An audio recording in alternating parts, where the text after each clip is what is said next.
محمد وبارک وسلم وصلی علیہ۔ عزیزان محترم، یہ قرآن مجید کے متعلق سوال آیا ہے، ذرا سمجھے۔ قرآن دیکھ کر دل میں پڑھنا کہ ہونٹ تک نہ ہلے، دیکھنے والے سمجھے کہ صرف قرآن دیکھ رہا ہے جبکہ بندہ دل میں پڑھ رہا ہو، ٹھیک ہے یا نہیں؟ اب اس کو دیکھنے کا ثواب ملے گا۔ قرآن کا پڑھنے کا معنی یہ ہے کہ کم سے کم انسان کے ہونٹوں کی حرکت ہو اور اپنا کان سنے۔ اگر نماز میں ایسا پڑھے گا تو نماز بالکل ہوگی ہی نہیں۔ نماز کے لیے شرط ہے کہ الفاظ زبان دہرائے، زبان میں حرکت ہو اور اپنا کان سنے، اس کے بغیر نماز نہیں ہوگی۔ فلہذا اس کو ثواب دیکھنے کا ملے گا، اس نے قرآن نہیں پڑھا۔ انسانی حافظہ کس طرح بڑھایا جا سکتا ہے؟ کون سی تصویر جو قرآن آیات پڑھنے میں بتا دیں جو مفید ہوئے؟ عرض یہ ہے کہ قوت حافظہ کا تعلق انسان کی نیکی اور عمل کے ساتھ ہے۔ اس کے لیے آپ جتنی وظائف پڑھیں وہ کم ہیں۔ اتنی بات یہ ہے اگر حافظہ کمزور ہے تو آپ یہ پڑھا کریں جب نماز سے فارغ ہوں، فرضوں کا سلام پھرے، پیشانی پر ہاتھ رکھیں اور یہ پڑھیں لا الہ الا اللہ، لا الہ الا الذی هو الرحمن الرحیم، اللہم اذھب عنی الہم والحزن۔ اتنا پڑھیں گے انشاءاللہ حافظہ بھی تیز ہوگا اور ساری پریشانیاں ختم ہوں گی۔ جب دماغ میں پریشانی کوئی نہیں رہے گی حافظہ تیز ہوگا۔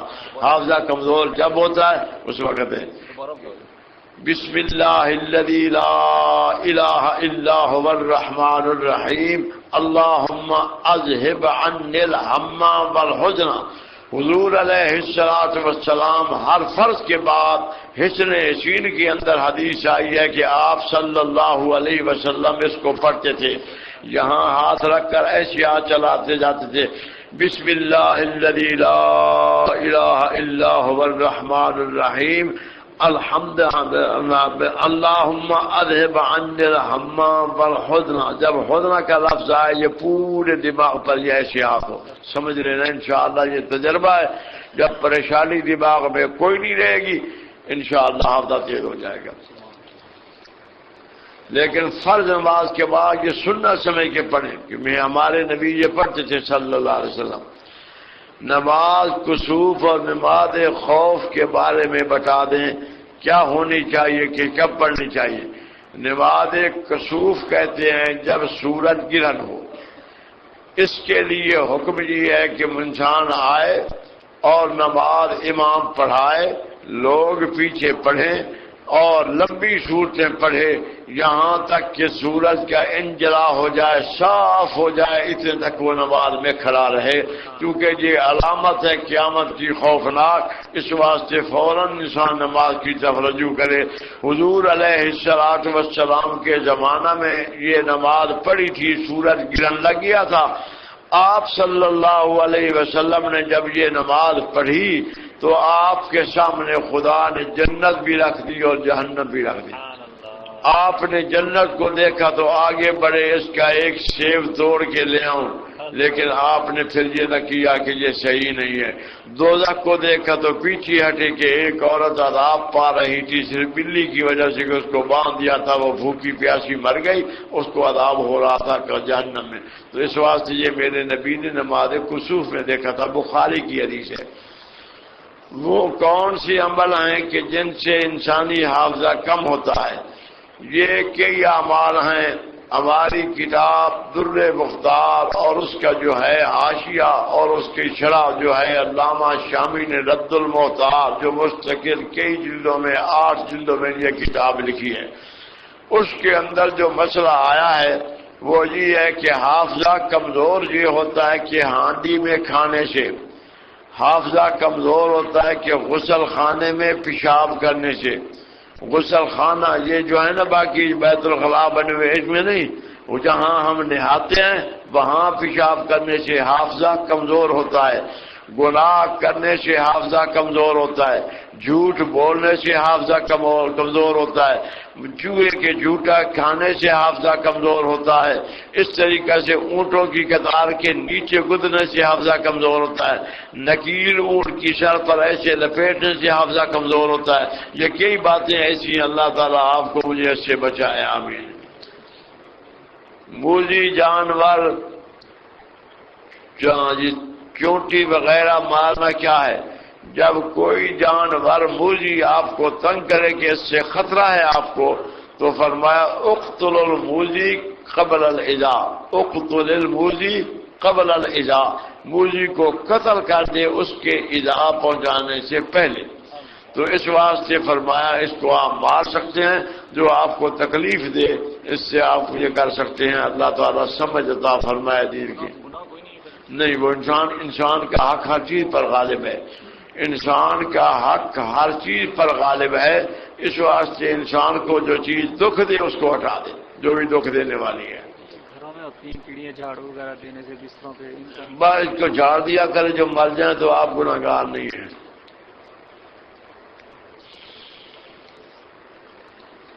سنا ہے کہ مکڑی کو مارنا گناہ ہے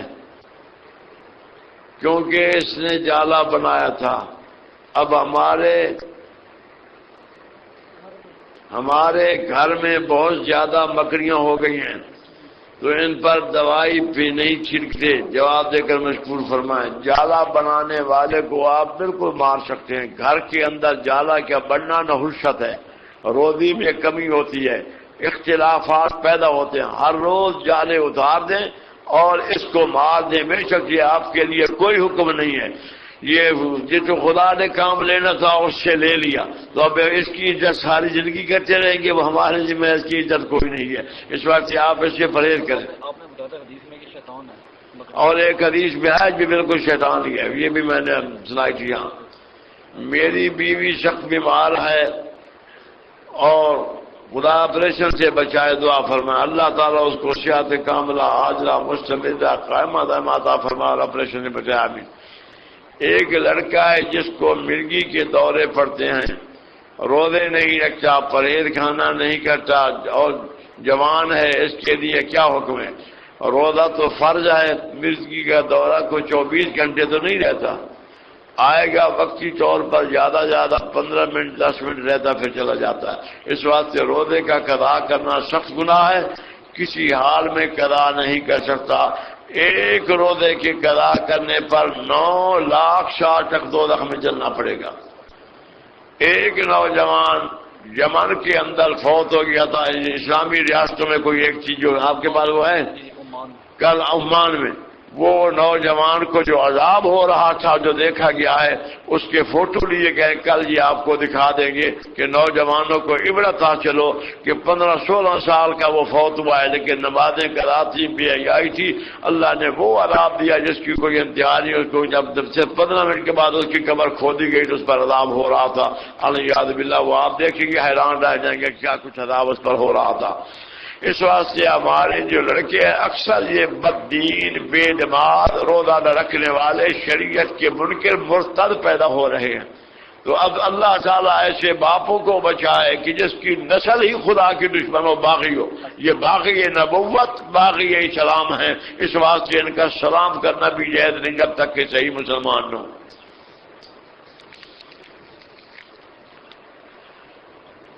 میں اللہ کا ذکر سیکھنا چاہتا ہوں تاکہ لوگوں کو فیض پہنچا سکوں، اس کی میرے واسطے دعا فرمائیں۔ میرے عزیز دعا بھی کروں گا، آپ بالکل ہمارے پاس آئیں، ذکر سیکھیں، تمام لطائف پر ذکر کریں، ایک ایک کا سبق لیں، انشاءاللہ خدا کامیاب کرے گا۔ اللہ تعالیٰ آپ کو اور سب کو ذکر کی توفیق عطا فرمائے، یہ تو بڑی نعمت ہے۔ اولیاء اللہ کو ایک خاص وصف حاصل ہوتا ہے جس کو طی الارض کہتے ہیں۔ وہ جب چاہتے ہیں روضہ رسول پر حاضر ہوتے ہیں اور کعبہ میں نماز پڑھ لیتے ہیں۔ کیا یہ سچ ہے؟ جو صاحب ولایت ہوتے ہیں نا، جن کو ولایت خاصہ خدا تعالیٰ عطا فرماتا ہے، ایک ہوتی ہے ولایت عامہ، جو آج کل کے دور میں ولایت عامہ چل رہی ہے۔ ولایت خاصہ تو ختم ہو گئی جب ہمارے اکابر فوت ہو گئے۔ یہ ولایت خاصہ کے عامل تھے جنہوں نے بڑی بڑی محنتیں اور ریاستیں کی تھی، فلہذا یہ ولایت خاصہ جس کو حاصل ہوگی وہ بھی مستقل علیحدہ ہیں۔ جو تکوینی حضرات ہیں، ابدال ہو گئے، اوتاد ہو گئے، کتب ہو گئے، کتب لقاب ہو گئے، کتب اظہار ہو گئے، کتب زمانہ ہو گئے، کتب علاقہ ہو گئے، کتب ملک ہو گئے، اس قسم کے لوگوں کے لیے یہ ہے وہ اب بھی ہے، لیکن ہمیں وہ نظر نہیں آتے۔ حضرت محمد صلی اللہ علیہ وسلم پر جو جادو ہوا تھا اس کی تفصیل وضاحت سے بیان کریں۔ آپ صلی اللہ علیہ وسلم پر یہودیوں نے جادو کیا تھا۔ یہ یہودی بڑے دشمن انبیاء کے ہیں جس کی کوئی انتہا نہیں۔ انہوں نے حضور علیہ السلام کے بال کہیں سے لے لیے، انہوں نے ان بالوں کو ایک کنگھی میں دے کر ایک کھجور کا گابا لے کر اس میں اس کو چھپا کر بند کر کے حیثم بن تیہان کے کنویں میں جا کر پھینک دیا۔ آپ صلی اللہ علیہ وسلم پر اور کچھ اثر نہیں ہوتا تھا، صرف سستی آ جاتی تھی، آپ لیٹ جاتے تھے۔ اللہ رب العزت نے سورۃ فلق اور والناس نازل فرمائی اور حضرت علی کو فرمایا کہ جبرائیل نے مجھے یہ اطلاع دی فلاں کنویں میں جا کر نکال لاؤ۔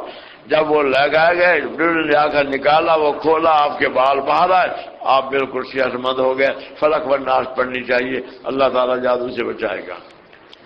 اگر کسی شخص پر جادو ہو تو علاج کرانے سے جادو جائے گا یا خود ختم ہو جائے گا، یا کوئی وظیفہ بتا دیں جس پر جادو ہو؟ سورۃ فلق، سورۃ فاتحہ، آیت الکرسی چاروں کل یہ 7 دفعہ پڑھے، صبح و شام پانی پر دم کر کے پی لے یا اپنے بدن پر پھونک دے، جادو ختم ہو جائے گا انشاءاللہ۔ لیکن اب جادو بہت کم ہے، لوگوں کو ڈرایا زیادہ جاتا ہے۔ جو حضرات فوت ہو جاتے ہیں مرنے کے بعد دوبارہ گھروں میں تشریف لاتے باتیں اور اگر کرتے ہیں تو کن کن دنوں میں تفصیل سے وضاحت فرمائیں۔ میرے عزیز، جو حضرات فوت ہو جاتے ہیں، حضرت شاہ عبد العزیز رحمۃ اللہ علیہ نے یہ لکھا ہے فتاوی عزیزیہ میں کہ بعد انسانوں کو یہ معاملہ ہوتا ہے کہ 40 دن تک دکھایا جاتا ہے کہ جس دنیا کو تو نے جوڑا تھا، اب دیکھ کس طرح یہ تقسیم اور کر رہے ہیں، تیرا مال کیسے برباد ہو رہا ہے، یہ دکھاتے ہیں کہ جس کو تو نے بڑی مشکل سے جوڑا تھا۔ پھر قبروں کو دکھا دیا جاتا ہے، اس کے بعد پھر اس پر عذاب شروع ہو جاتا ہے، اور ویسے بھی عذاب نازل ہوتا رہتا ہے، پتہ نہیں چلتا، موت سے عذاب شروع ہوتا ہے، آخری تک جن پر عذاب ہونا ہما وقت رہتا ہے۔ ہم یعنی میت کو دفن کرنے کے لیے جا رہے ہیں، پھر بھی عذاب اس پر نازل ہے، ہمیں پتہ نہیں لگتا۔ اللہ تعالیٰ بچائے، ہمیں پتہ چل جائے تو ہم میں سے سارے آدمی فوت ہو جائیں۔ وہ کون سا مقام ہے جہاں پر لوتی لوگوں کے روحوں کو پھینکا جاتا ہے؟ یہ اس کو کہتے ہیں بحر بردار۔ یہ عراق کے علاقے میں سمندر کے قریب وہ ایک ہے جس کو بحر بیت بھی کہتے ہیں، بحر مردار بھی کہتے ہیں۔ اللہ تعالی نے ان لوگوں کو زمین سے اٹھا کر آسمانوں تک لے گئے۔ قرآن مجید میں اللہ تعالیٰ فرماتے ہیں فَجَعَلْنَا عَالِيَهَا سَافِلَهَا وَأَمْطَرْنَا عَلَيْهَا حِجَارَةً مِّن سِجِّيلٍ مَّنضُودٍ مُّسَوَّمَةً عِندَ رَبِّكَ وَمَا هِيَ مِنَ الظَّالِمِينَ بِبَعِيدٍ۔ جب یہ قوم ہمارے نبی سیدنا لوط علیہ السلام کی مخالفت پر آمادہ ہو گئے، آپ کو بڑا تنگ کیا اور بڑے برے فعلوں کے کام، برے بدکاری کے کرنے والے تھے۔ حضرت لوط علیہ السلام نے فرشتوں کے سامنے 3 مرتبہ شکایت کی۔ اس کے بعد اللہ تعالیٰ نے حکم دیا کہ ان کو کہہ دو کہ یہاں سے گھر سے چلے جائیں، میں اپنے اہل و عیال کے پیچھے مڑ کے نہیں دیکھنا، خدا کا عذاب آئے گا۔ جبرائیل علیہ السلام نے اپنا پر زمین کے نیچے کر لیا، زمین کا وہ کتا توڑ دیا اور ایسے اٹھا کر لے گئے، یہاں تک کہ روایات میں آتا ہے جو علامہ کا کوری رحمۃ اللہ علیہ نے تفریح الاذکیاء کے اندر یہ لکھا ہے کہ وہ اس کو اکھاڑ کر زمین کو اتنا آسمان کے قریب کیا کہ ان فرشتوں نے ان کے مرغوں کی اذانیں سنی تھی۔ اللہ تبارک و تعالی نے حکم دیا اب اس کو اٹھا دو، اب جو اوپر والا حصہ تھا قرآن فرماتا ہے فجعلنا عالیہا سافلہا، وہ 7 بستیاں تھیں، اللہ نے اوپر والا حصہ نیچے کر لیا، اب زمین کو ایسے الٹا اور اوپر جا کر زمین کو مار دیا، پتھروں کی بارش ہوئی اور ہر پتھر جو تھا نوکدار تھا، مسومتاً ہر پر نام لکھا ہوا تھا کہ فلانے آدمی پر یہ لے جا کر پتھر لگے۔ اللہ نے زمین سے پھاڑ کر پتھر ان پر برسائے اور اس جگہ پر پانی زمین سے نکل آیا۔ اب وہ پانی جو نکل آیا اس کو بحر میت کہتے ہیں، اب بھی موجود ہے۔ جو انسان قوم لوط کے عمل کرنے والا ہوگا، بدفعلی کرنے والا ہوگا، داڑھی منڈانے والا ہوگا، ککر مرغوں کے ساتھ لڑائی کرنے والا ہوگا اور رستے میں کھڑے ہو کر مسخریاں کرنے والا ہوگا، جو انسان 17 فعل اس قوم لوط کے تھے جو یہ کام کرے گا، اللہ تبارک و تعالیٰ اس کو اسی مقام پر مرنے کے بعد اٹھا کر وہیں ڈال دیتے ہیں۔ قیامت کے دن وہ قوم لوط سے اٹھے گا، وہ حضور کی امت سے نہیں اٹھایا جائے گا۔ اب وقت ہے توبہ کرنے کا، اللہ تعالیٰ ہم سب کو اس سے بچائے، ایسے فعلوں سے اللہ معاف فرمائے۔ یعنی تالیاں بجانا ان کا فعل تھا، مرغوں کا لڑانا ان کا فعل تھا، تیتروں کو پال کر وہ اس طریقے جو آج کل جو فعل ہیں اکثر قوم لوط کے پائے جا رہے ہیں۔ ہر جلسہ جو سیاسی ہوگا تالیاں بجانے لگ جائیں گے، یہ بالکل حرام ہے۔ تالی کا بجانا کفار کا کام تھا، مقاومت یا قرآن میں اللہ نے منع کیا ہے۔ تو اس واسطے جو فعل قوم لوط کا کرنے والا ہوگا، بالآخر اللہ تعالیٰ کا عذاب جب آئے گا، مرے گا، قبر میں دفن کر کے آؤ گے، وہیں سے فرشتے اٹھا کر قوم لوط کے ساتھ ملا دیں، ایسے پھینک دیں گے جس کا ڈھیلا پھینکا جاتا ہے۔ مولانا عبد الوہاب شعرانی رحمۃ اللہ علیہ نے، میرے پاس کتاب موجود ہے، جب چاہو میں آپ کو دکھلا سکتا ہوں، وہ فرمانے لگے کہ میں عبرت کے لیے وہاں گیا تو میں تھوڑی دیر کے بعد دیکھتا تھا کوئی زمین اس پانی کے اندر آ رہی، آواز آتی تھی، وہ جب پتا چلا تو مجھے پتا چلا کہ وہ انسان جو مرتے ہیں وہ ان کے ہاں ڈال دیے جاتے ہیں، الیاذ باللہ۔ قیامت کے دن ان سے اٹھیں گے، حضور علیہ السلام کی امت سے نہیں اٹھیں گے۔ داڑھی کا منڈانا کوئی معمولی عمل نہیں ہے، یہ نہ سمجھنا حضور کی امت سے نکل جانا ہے، الیاذ باللہ۔ اللہ آپ پر میرے پر فرمایا آمین۔ بعد اثر نماز عشاء کی 4 غیر وقت سنتے پڑھنے کا طریقہ کیا بتا دیں؟ میرے عزیز، جب یہ 4 رکعت پڑھیں گے، پہلے اتحیات جو 2 رکعت کے بعد آپ قعدہ میں بیٹھیں گے اور اتحیات پڑھیں گے، یہ آخر تک بمے درود اور دعا کے پڑھیں گے۔ جب تیسری رکعت کے لیے اٹھیں گے سبحانک اللہم سے تیسری رکعت شروع کریں گے۔ یہ طریقہ ہے، یہ غیر وقتہ نوافل کے پڑھنے کا، اور سنت وقتہ پڑھیں گے تو فرضوں کی طرح عبدوں و رسولوں کے بعد اٹھنا ہوگا۔ یہ فرق ہے، ان کے درمیان خیال رکھیں۔ شقیق کون لوگ ہیں؟ حدیث شریف سے اس کی وضاحت کریں۔ شقیق کے جو بدبخت ہونے کی گنجائش ہوتی وہ بتائیں۔ اللہ تعالیٰ آپ کو مجھے شقاوت سے بچائے۔ فرمایا شقی انسان وہ ہوگا کہ نیک لوگوں کا مخالف ہوگا، علماء اولیاء کا دشمن ہوگا۔ شقی انسان وہ ہوگا کہ ہمیشہ چغل خوری، بد زبانی اس کی زبان پر رہے گی، ادھر کی بات ادھر پہنچائی، ادھر کی بات ادھر پہنچائی، بہت ہی فسادی انسان ہوگا۔ لوگوں کے ایک دوسرے کے دلوں کو توڑنے والا ہوگا۔ جس نے ایک انسان کے دل کو دوسرے سے توڑ دیا، قیامت کے دن اللہ اس کو توڑ کر جہنم میں داخل کر دیں گے۔ یہ اتنا بڑا جرم اور اتنا بڑا گناہ ہے، اس کی پرواہ بھی نہیں رہتی، ہمیں ایک دوسرے کو توڑنے کے اسباب مہیا کرتے ہیں۔ فرمایا ان کے اندر وہ لوگ بھی آتے ہیں، چغل خور ہوگا، بدخواہ ہوگا، اور فرمایا اس کو نیک اور اچھے کی تمیز نہ ہوگی۔ مولانا روح فرماتے ہیں کہ اشتیارا دیدایو بینا نبون، نیک بد در نظر شان یکو شان نبون، ہم شریبا انبیاء براداشتن اولیارا مثل خودو پنداشتن۔ فرمایا کہ ان لوگوں کی آنکھ دیکھنے والی نہیں ہوتی، یعنی ان کو پتہ نہیں چلے گا یہ ولی ہے، یہ عالم ہے یا کون ہے، اس کی زبان کی کوئی نہیں بچ سکے گا، بہت ہی بڑا بد زبان ہوگا، آنکھ دیکھنے والی نہ ہوگی، پہچاننے والی نہ ہوگی، ہر ایک کو اپنی طرح سمجھے گا، ایسا انسان ہوگا۔ اور فرمایا حدیث کے اندر یہ بھی آیا ہے، جو اپنے سے دنیا کے اندر اپنے سے اونچوں کے دیکھے گا کہ وہ کتنا مالدار ہے، دین کے معاملے میں اپنے سے چھوٹوں کو دیکھے گا، کمزوروں کو، کہ یہ میرے سے زیادہ بے نماز ہے، میں تو نمازی ہوں، بڑے اپنا آپ کو سمجھے گا۔ یہ سب سخاوت کی علامتیں ہیں۔ اللہ آپ کو مجھے سے بچائے۔ اللہ شقی کے لیے جہنم لازم ہے۔ قرآن فرماتا ہے فَأَمَّا الَّذِينَ شَقُوا فَفِي النَّارِ، جو بدبخت ہوا سیدھا جہنم میں جائے گا، کوئی شقی دوزخ سے بچ نہیں سکتا۔ اللہ آپ کو مجھے سے بچائے، اللہ ہم سب پر فرمائے۔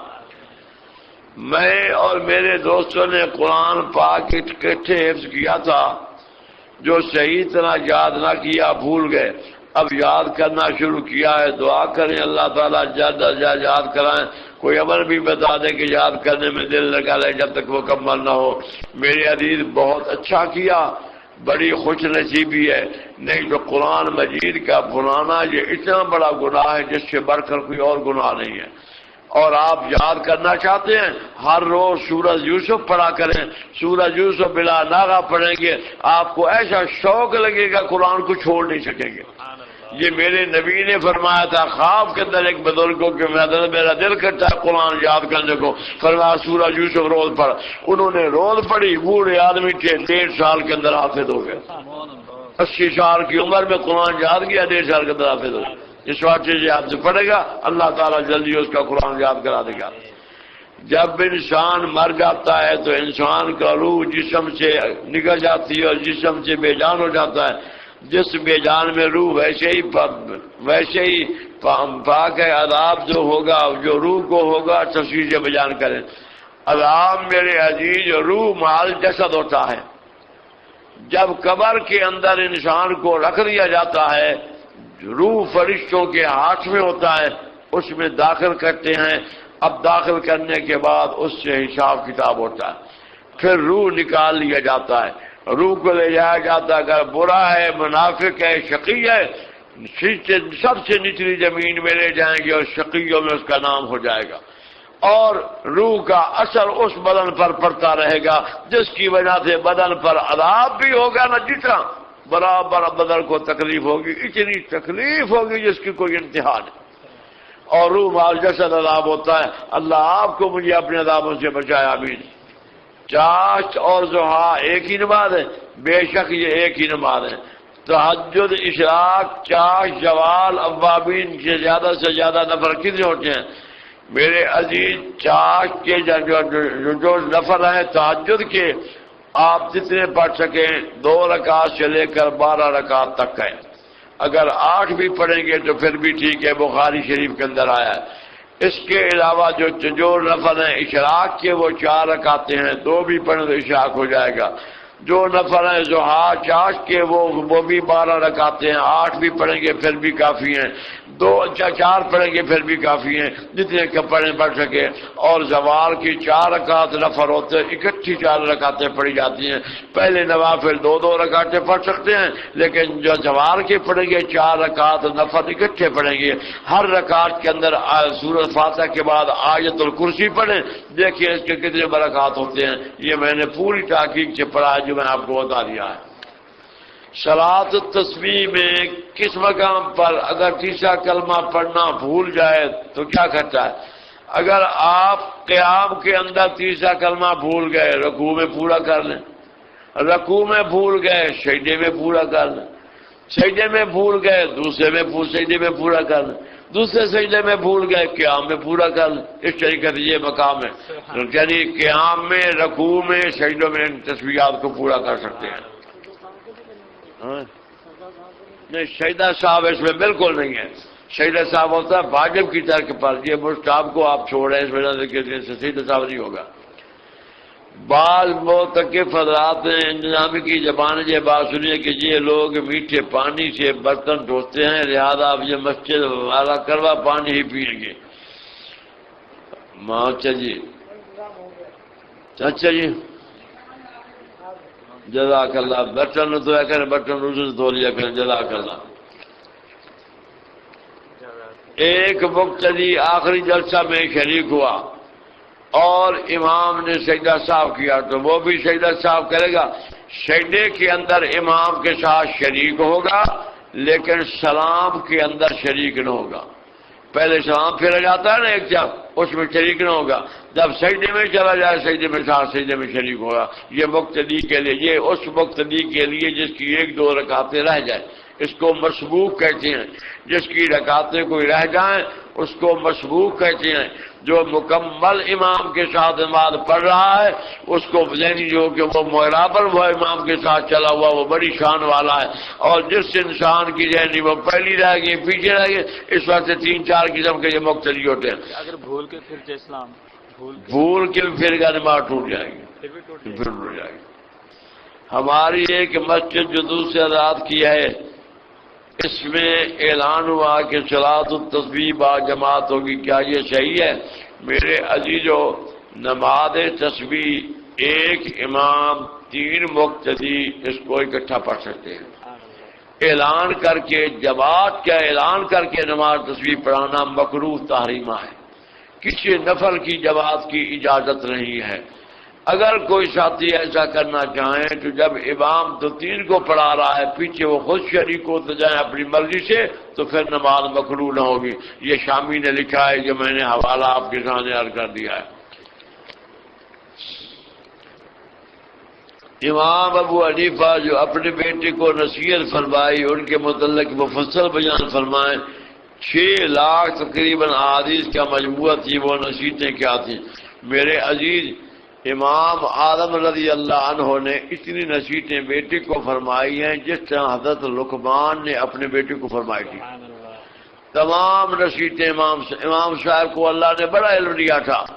اگر آپ کے سامنے ایک ڈھیر رکھ دیا جاتا سرسوں کا, ایک مسئلہ اٹھاتے اور ایک دانہ اٹھاتے تو یہ ختم ہو جاتا, ان کے مسائل ختم نہ ہوتا. اتنا خدا نے علم دیا تھا امام صاحب رحمۃ اللہ علیہ کو. اتنی بڑی شان تھی, اتنا بڑا مقام تھا جس کی کوئی انتہا نہیں. کیا کیا میں عرض کروں. جو آیا ہے کہ امام صاحب نے ایک دفعہ بیت اللہ شریف کے اندر آپ نے پورا قرآن ختم کیا 2 رکعت میں. جب آپ نے ختم کیا تو دعا کی کہ اللہ میں نے عبادت کا حق ادا نہیں کیا تو اپنی مہربانی سے جو مجھے معرفت تیری عطا ہے اس معرفت کی وجہ سے یا اللہ میری جو ہے میری عبادت کو قبول فرما لے. بیت اللہ کے کونے سے آواز آئے کہ ابو حنیفہ ہم نے تجھے بھی بخش دیا, جو تیری تقلید میں قیامت تک ہوں گے ہم نے ان کو بھی بخش دیا. اس واسطے میں یہ کتاب کا حوالہ المناقب میرے پاس موجود ہے. اتنی بڑی موٹی کتاب ہے عربی کی کہ میں مدینہ طیبہ سے لایا تھا. میں آپ کو دکھا سکتا ہوں یہ مسئلہ. اللہ تعالیٰ نے امام صاحب کو بہت دیا. کیا کیا میں عرض کروں, نصیحتیں بڑی لمبی چوڑی ہیں اور شروع کریں گے رات گزر جائے گی. ایک دوست نے سعودیہ سے تحفہ کے طور پر چاندی کی انگوٹھی بھیجی ہے جس میں فیروزہ کا نگینہ. کیا اس کا استعمال جائز ہے یا گناہ؟ میرے عزیز, آپ انگوٹھی 6 معاشرے سے کم کی آپ ڈال سکتے ہیں, لیکن ہمارے کتاب عالمگیری کے اندر یہ لکھا ہے کہ انگوٹھی صرف مفتی اور قاضی پہن سکتا ہے, اس کے علاوہ باقی عوام کو انگوٹھی پہننے کی ضرورت نہیں ہے. تو کبھی ہم نے زندگی بھر نہیں پہنی. آپ سے ہو سکے تو اپنی بیوی کو اپنے بیٹیوں کو پہنا دیں, خود استعمال نہ کریں تو بہت ہی بہتر ہے. نہ آپ صلی اللہ علیہ وسلم کی مہر لگی ہوئی تھی جس پر لکھا ہوا تھا محمد الرسول اللہ, نیچے سب سے اوپر اللہ, نیچے رسول, نیچے حضور علیہ السلام کا نام. تو ایسے پڑھتے محمد رسول اللہ بنتا تھا. یہ میرے نبی کے جو آپ نے کئی دفعہ دیکھا بھی ہے نشان لگا ہوا. کوئی عقیق وغیرہ کوئی پتھر نہیں تھا. ہم نے پتھروں کو چھوڑ کر ایک خدا کو مانا ہے. آپ انہیں پتھروں کو اپنے قضائے حاجت کا سبب بنا دے. یہ شرک نہیں تو اور کیا ہوگا؟ عقیق پہننے سے یہ ہوگا, فلاں فیروزہ پہننے سے یہ, سب بکواسات. پتھروں میں اثر کیا رکھا ہے؟ ذرہ برابر بھی نہیں، میرے رب میں سب کچھ ہے۔ یہ کبھی یہ خیال نہ کریں کہ یہ عقیق پہننے سے یا فیروزہ پہننے سے یا فلانا پہننے سے یہ ہو جاتا ہے۔ انہی پتھروں کے جو وہ کافر ہی مانتے تھے کہ انہیں میں سب کچھ ہے، جو مانگو گے ملے گا، ہم نے بھی وہی عقیدہ بنا لیا، پھر فرق کیا رہ گیا؟ اس وقت پرہیز کریں، اللہ تعالیٰ بچائے۔ کیا ثنا سے پہلے بسم اللہ پڑھنا سنت ہے؟ نہ، ثنا کو بغیر بسم اللہ کے پڑھیں گے۔ جب آپ سورۃ فاتحہ پڑھیں گے تو اعوذ باللہ بسم اللہ پہلی رکعت میں، پھر ہمیشہ بسم اللہ کے ساتھ سب رکعتوں میں پڑھیں گے۔ اس کے علاوہ جب سورۃ فاتحہ ختم ہو جائے تو دوسری سورت شروع کرنے سے پہلے بھی بسم اللہ میں پڑھنے کا حکم نہیں ہے۔ اگر کوئی پڑھ لے گا تو نماز مکروہ نہیں ہوگی۔ ایک آدمی امام کو بلا بلا کہتا ہے، کیا اس کی نماز امام کے پیچھے درست ہو جائے گی یا نہیں؟ نماز تو ہو جائے گی چاہے جتنے بھی گالی دے، لیکن اپنی خرابی کرے گا، جو کوئی نقصان کرے گا اپنا ہی کرے گا۔ اللہ تعالیٰ ہم سب پر رحم فرمائے۔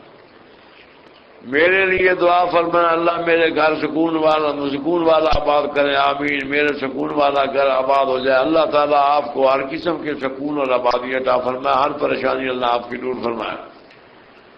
سانحہ کربلا کے موقع پر حضرت امام حسین شہید کر دیے گئے، ان کا سر مبارک جزیر کی دربار میں پیش کیا گیا، جبکہ بقیہ دھڑ مبارک کربلا کے میدان میں تھا۔ کیا ان دھڑ مبارک اور سر مبارک ایک ہی جگہ دفن ہے؟ نہ، سر آپ کا دمشق کے قبرستان میں دفن ہے، اور آپ کا وجود مقدس مطہر مزکہ مصفہ یہ کربلا میں مدفون ہے۔ اس واسطے جدا جدا ہے۔ قیامت کے دن کہیں سے سر نکلے گا، کہیں سے وجود نکلے گا، تو اس وقت یہ معاملہ ہوگا۔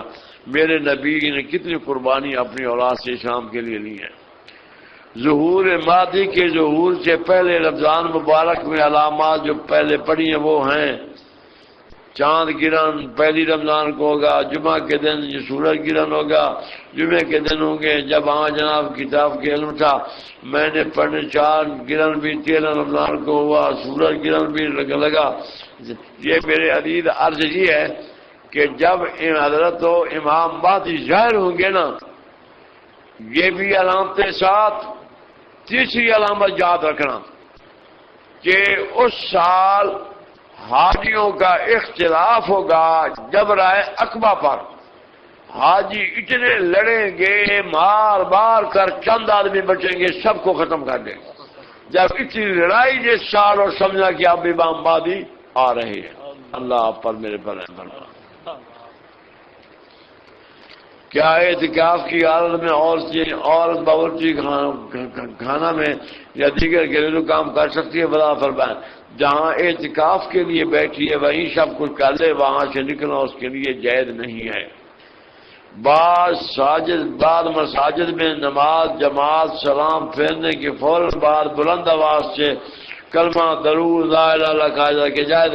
میرے عزیز جو پیچھے لوگ کھڑے ہوں گے جن کی 1-2 رکعتیں رہ گئی ہیں وہ بھول جائیں گے، ان کی گناہ کا ذمہ دار ہوگا۔ اللہ آپ پر میرے پر رحم فرمائے۔ تہجد کا وقت شہری تک ہے، جو شہری سے پہلے ختم ہو جاتا ہے۔ جب طلوع فجر ہوئی تہجد ختم، عشاء کے بعد سے تہجد شروع، شہری کے وقت جب آپ دیکھیں گے کہ طلوع فجر ہو گیا تہجد ختم۔ اتنا بڑا وقت تہجد کا ہے، عشاء کے بعد بھی مومن پڑھ سکتے ہیں۔ جو بال گر جاتے ہیں مساجد میں کہتے ہیں کہ گدھے کے برابر ایک مرا ہوا گدھا ہوتا ہے، یہ جو بال نہیں، یہ لوگوں کی عادت مسئلہ کوئی نہیں ہے، انسان جفا کی گری جاتا ہے۔ اچھے بہت لوگوں کو خدا کی علم ہے نا۔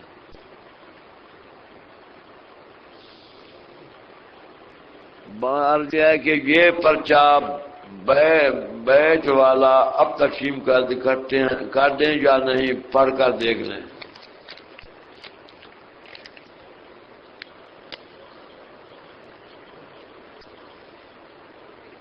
بے شک آپ یہ تقسیم کر دیں، جس کو ہمت ہو جتنا وہ پڑھ سکے پڑھے۔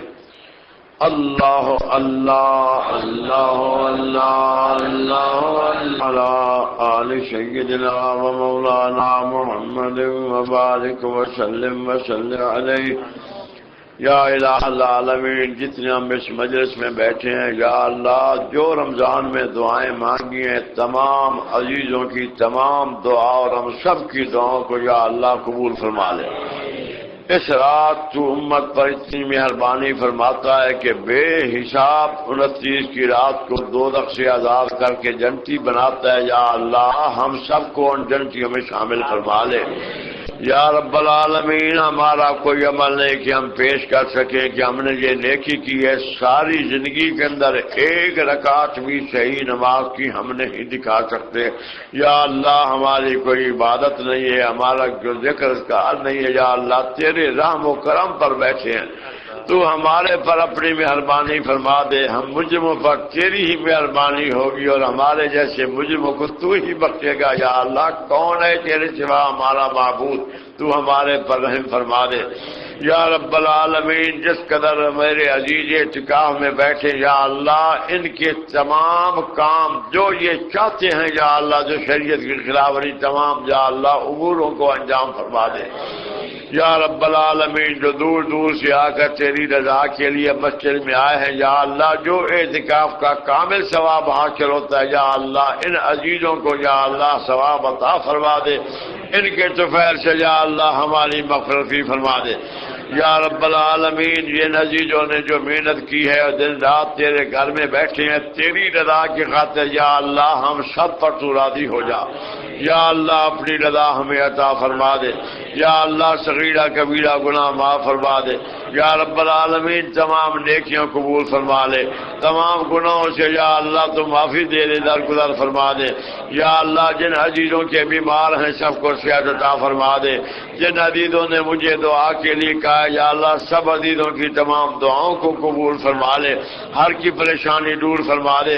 ہر کے گھروں کو آباد فرما دے. ہر کے بال بچوں پر اپنی کرم نوازی فرما دے. ہر گھر کے اندر امن اور سکون عطا فرما دے. یا اللہ ہمیں امن عادی بنا دے, نیک بنا دے, ہمیں سنت پر عمل کرنے والا بنا دے. یا اللہ ہم سب کو بخش دے. صلی اللہ تعالی علی خیر خلقہ. یا اللہ جو ان کی عزیزہ فوت ہوئی ہیں ہمسائے, یا اللہ ان کی مغفرت فرما دے. جو بھی فوت ہوئے ہیں یا اللہ جن عزیزوں کے جو اس مجلس میں بیٹھے ہیں تمام کی یا اللہ تم مغفرت فرما دے. ان کی قبروں کو وسیع فرما دے. ان کی قبروں کو عریض فرما دے. ہر قسم کا عذاب اٹھا دے. ہر نیکی قبول فرما لے. ہر گناہوں سے یا اللہ تم معاف فرما دے. تمام عزیز جن کی اولاد نرینہ نہیں ہے سب کو اولاد زندگی والی عطا فرما دے. بیماروں کے لیے میں دعا کر چکا ہوں. یا اللہ تمام مریضوں کو صحت کاملہ عاجلہ مستمرہ قائمہ دائمہ عطا فرما دے. صلی اللہ تعالی علی خیر خلقہ سیدنا محمد. سنا ہے کہ جو رمضان میں فوت ہوتا ہے کیا مطلب؟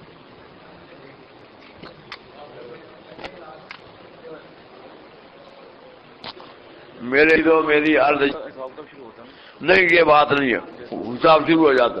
میں نے کتاب میں پڑھا ہے, میرے پاس کتاب موجود ہے الزواجر, اس کے اندر لکھا ہے کہ ایک شب قدر تھی, لیلۃ القدر کی رات تھی. ہم دیکھ رہے تھے ایک شخص پر وہ عذاب ہو رہا تھا جس کی کوئی انتہا نہیں, اس وجہ سے کہ اس کی زندگی میں ایک آنا سود کا اس نے کھایا تھا.